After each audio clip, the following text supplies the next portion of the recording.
Bismillahirrahmanirrahim. Assalamualaikum warahmatullahi wabarakatuh. Alhamdulillah dina dinten ayeuna urang pendak dina pangajaran basa Sunda kelas 4 sareng bulia. Kumaha barudak kelas 4 daramang. Mudah-mudahan sadayana damang aya dina panangtayungan Allah Subhanahu wa taala. Dina dinten ayeuna urang ngabahas bewara jeung ragam basa hormat. Dinten ayeuna urang ngabahas hiji bewara atau pengumuman ya dalam bahasa Sunda, dalam bahasa Indonesia. Ngaregepkeun bewara jeung ngajawab pananya, menyimak pengumuman dan menjawab pertanyaannya. Kedua, ragam basa hormat, ngagunakeun ragam basa hormat. Bewara atau pengumuman buka kaca 26. Dibuka silahkan halaman 26. Nah, di sini ada bewara ya, pengumuman yang akan Ibu bacakan. Assalamualaikum warahmatullahi wabarakatuh. Kasadaya murid kelas 4 SD Sindang Kasih, kepada semua murid kelas 4 SD Sindang Kasih, dina dinten Jumaah kaping 8 November 2007. Pada hari Jumat tanggal 9 November 2007, kedah nyandak tutuwuhan kanggo dipelak di pekarangan sekolah. Harus membawa tumbuh-tumbuhan untuk ditanam di halaman sekolah. Tutuwuhan anu dicandak kedah jenis herba, nyaeta tutuwuhan anu tiasa dimangpaatkeun kanggo landong. Tumbuh-tumbuhan yang harus dibawa harus jenis herba, yaitu tumbuh-tumbuhan yang bisa dimanfaatkan untuk obat. Tong hilap. Unggal murid kedah dongkap ke sekolah langkung awal. Jangan lupa setiap murid harus datang ke sekolah lebih awal supados tengah ganggu karena kegiatan diajarnya agar tidak mengganggu kegiatan pembelajaran. Hatur nuhun karena perhatasana. Terima kasih atas perhatiannya. Wassalamualaikum warahmatullahi wabarakatuh. Pupuhu kelas 4A, kelas 4A. Ketua murid atau KM kelas 4A SD Sindang Kasih atau Ibrahim. Itu ya isi bewara atau isi pengumumannya. Nah, buka kaca 27, kita jawab pertanyaannya, Bulia terjemahkan ya, kita isi bersama. Pek jawab pananya ieu dihandap. Nomor hiji, kasaha eta bewara teh ditepikeunana, kepada siapa pengumuman itu disampaikannya? Nomor 2, dinten naon murid kedah nyandak tutuwuhan teh? Hari apa murid harus membawa tumbuh-tumbuhannya? 3, tutuwuhan jenis kumaha anu kedah dicandak teh? Tumbuh-tumbuhan jenis apa yang harus dibawanya? 4, naon sababna unggal murid kedah dongkap langkung awal? Apa sebabnya setiap murid harus datang lebih awal?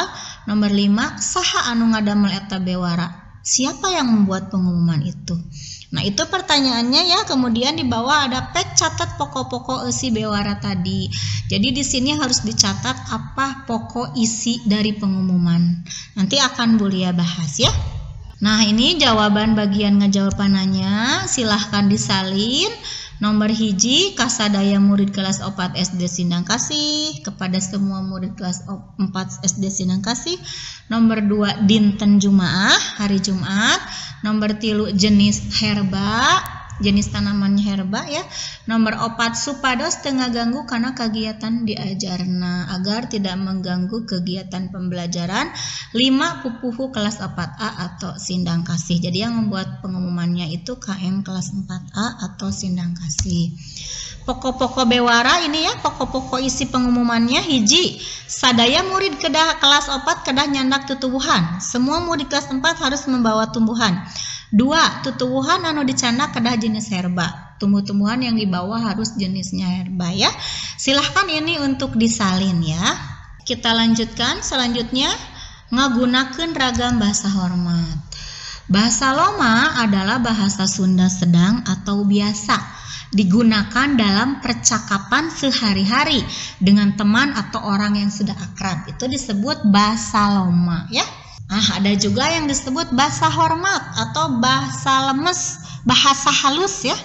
Adalah bahasa Sunda paling sopan ditujukan kepada orang yang lebih tua atau orang yang dihormati.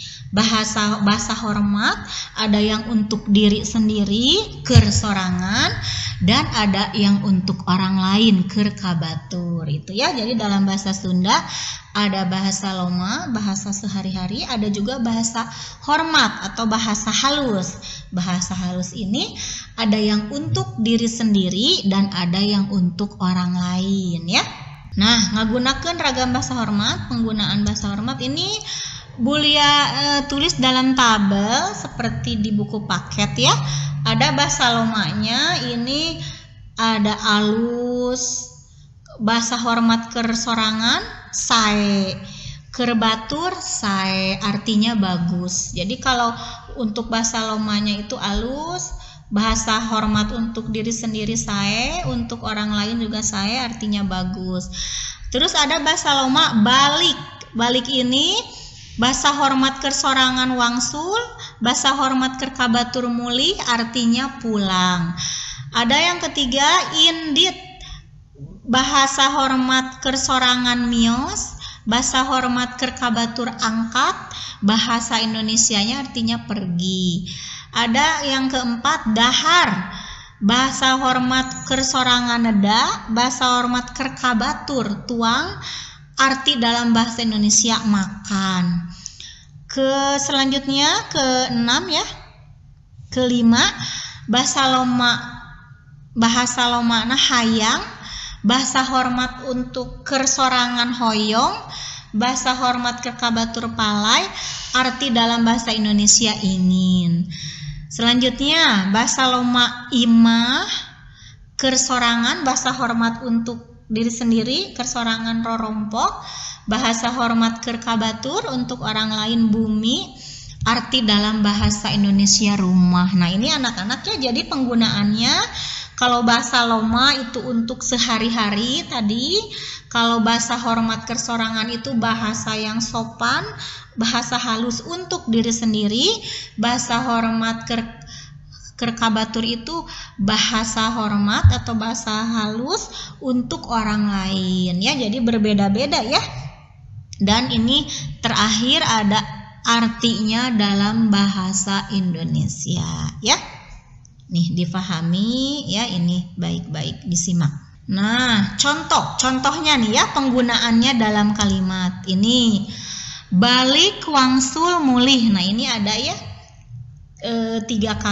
satu kata ini ya, tapi ini artinya pulang. Ini balik bahasa lomanya, wangsul bahasa hormat, dan mulih juga bahasa hormat. Ini contohnya ya, kuring balik ti sekolah. Nah, ini artinya saya pulang dari sekolah. Ini memakai balik ini ya, Bulia kasih garis miring. Ini bahasa loma, balik.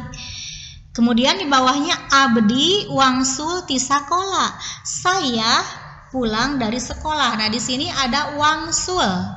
Kan kalau yang tadi nomor pertama kuring untuk saya, yang kedua ini abdi karena menggunakan bahasa hormat, keur sorangan, bahasa halus untuk diri sendiri. Selanjutnya bapak mulih ti sekolah. Bapak pulang dari sekolah, tapi pulangnya di sini memakai kata yang di garis bawahinya mulih.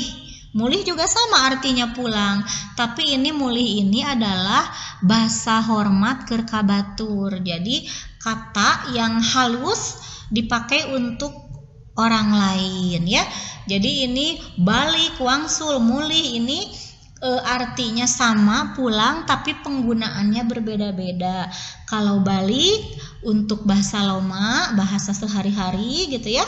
Kemudian wangsul bahasa hormat untuk diri sendiri, dan mulih bahasa hormat untuk orang lain. Karena ini yang terakhir itu untuk bapak ya, untuk orang tua, untuk ayah. Kalau abdi itu saya tapi bahasa hormat, bahasa halus. Kalau kuring itu saya tapi bahasa loma, bahasa sehari-hari. Semoga kalian memahami ya. Tah, ayeuna tugas pancena kerjakan pancen hidup kaca 28. Kerjakan ya, di pangrumat bahasa ada halaman 28. Kerjakan seperti tadi yang contoh ibu berikan ya. Hatur nuhun. Mugia pangajaran bahasa Sunda dinten ayeuna kahartos dapat difahami ya. Anak-anak silahkan untuk dikerjakan tugasnya dan nanti difotokan ke wali kelasnya ya. Mung sakitu ti Bulia, demikianlah pengajaran bahasa Sunda dari Bulia hari ini. Kita tutup bersama dengan membaca hamdalah. Alhamdulillahirabbil alamin. Assalamualaikum warahmatullahi wabarakatuh.